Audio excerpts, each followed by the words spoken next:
Hi, Kevin Coupe here, and this is a special Wednesday eye-opener.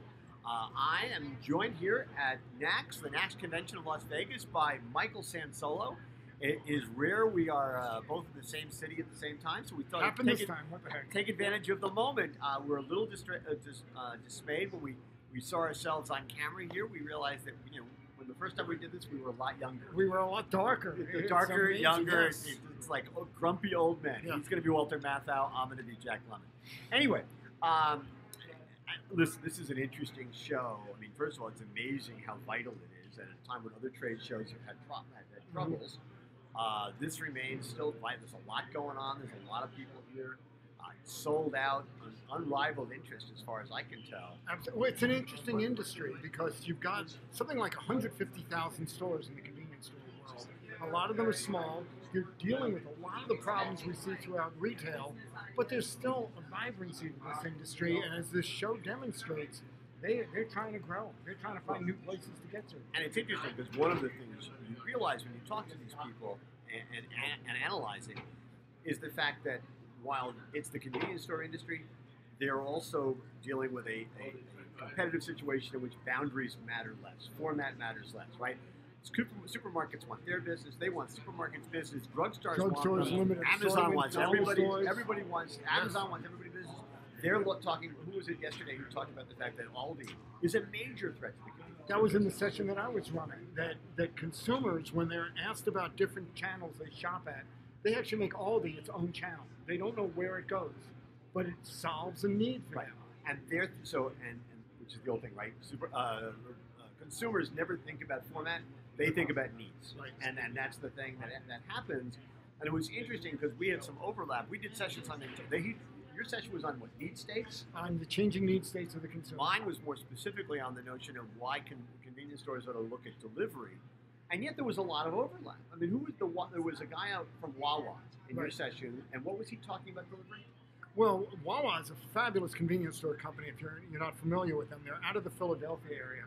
And in Philadelphia, there's a lot of universities. They just opened a store right across the street from Drexel University.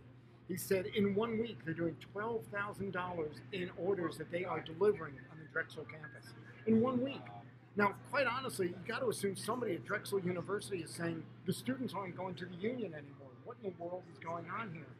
But you and I have discussed this point. Those students are not going to graduate and say, well, now I want to go back to shopping the way mom and dad or grandma did.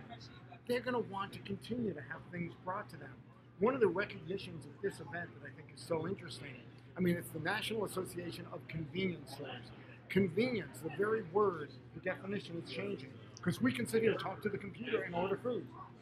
So convenience doesn't mean the closest store. It means the one that's going to solve my needs easily. And clearly Amazon is wants to make a play in this business, whether it's with the Amazon Go stores.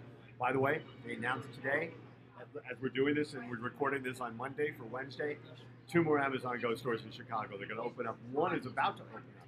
So they're moving quickly in this space. And I think one of the things that convenience stores have to realize is that Amazon's also going to raise the bar and going to force them to raise their game. Without question. There was another speaker who talked about the difference between stated needs and latent needs. Stated needs is when the consumer comes to us and says, hey, I want this. Latent needs, they can't even articulate. And what this guy said was, no one said they needed an Amazon Go store. However, everybody hates the checkout experience. And so they are answering the need. And we have seen this happen throughout history. Nobody ever wanted a car or a telephone. But once it came about, oh my God, it was life-changing. And you made the point in your session today that you and I both use EasyPass when we go through toll lanes on I-95. If we had to get rid of those, we don't want to go to a toll booth. Once you do Amazon Go, you're not going to want to go back to waiting online. Lisa Sedler, the CEO of Green Zebra, was on the panel that I did. And one of the points that she made, which I totally agree with, is that retailers in general, not just convenience store retailers, although certainly they have to do it, they have to be solutions looking for problems because that's where you innovate, right? That's where innovation is. That's where the opportunity is. And we say it all the time. Someone comes out with an answer. Who asked for that? Well, maybe they've identified something the consumer will now ask for. You mentioned that also in your presentation. There are so many solutions that have come about where there wasn't a problem, and people deride it as a solution looking for a problem, not when it works. And we both talk about this in our writings and our speeches and stuff like that. You know, you can play defense. You got to play defense sometimes, but you also have to play offense. Got it. Defense is when you work from your strengths. You figure out what your strengths are and really hammer them home.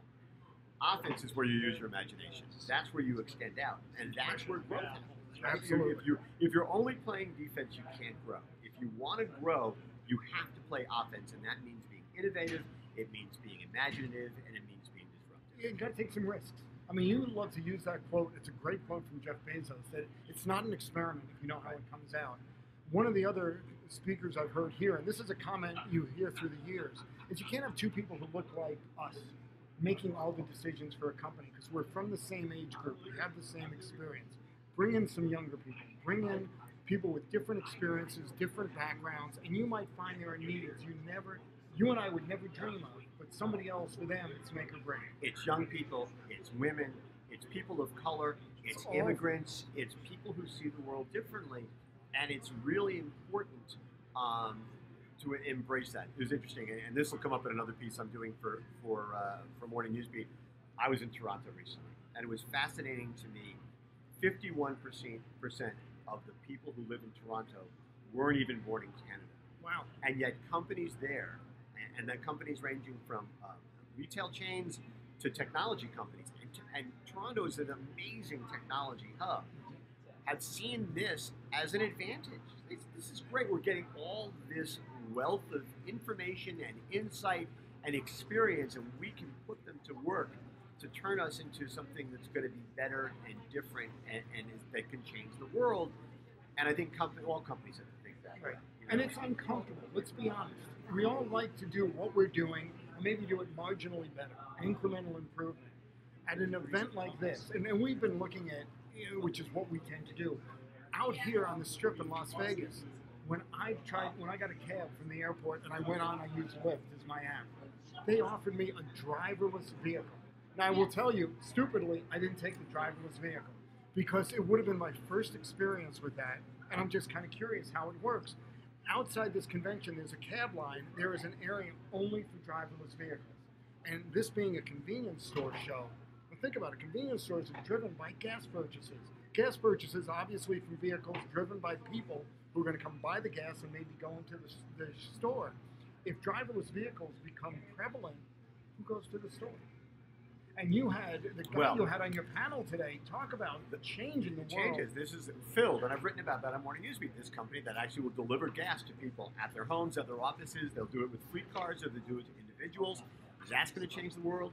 We're going to be doing a podcast later today for NACS, in which the guy with Fleet, I've also written about them on Morning Newsbeat, where they can actually use algorithms to outfit a truck with products that are relevant to a specific neighborhood.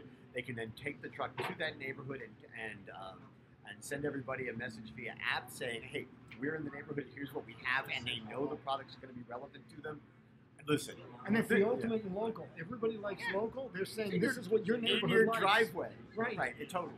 Anyway, listen, the world is changing. You and I could go on and have many times for hours and hours and hours and hours. We're probably pushing your patience a little bit. Listen, it's a changing world, and we're lucky to have what was right, Barbie? We're at the catbird seat. Absolutely. We're in the catbird seat, and it all happened, and we're happy to bring it to you as well. Anyway, it's great to be in the same city with you, and we'll do it again soon. We got to get some In-N-Out burgers right. already. There you go. So we'll see you next time, everybody.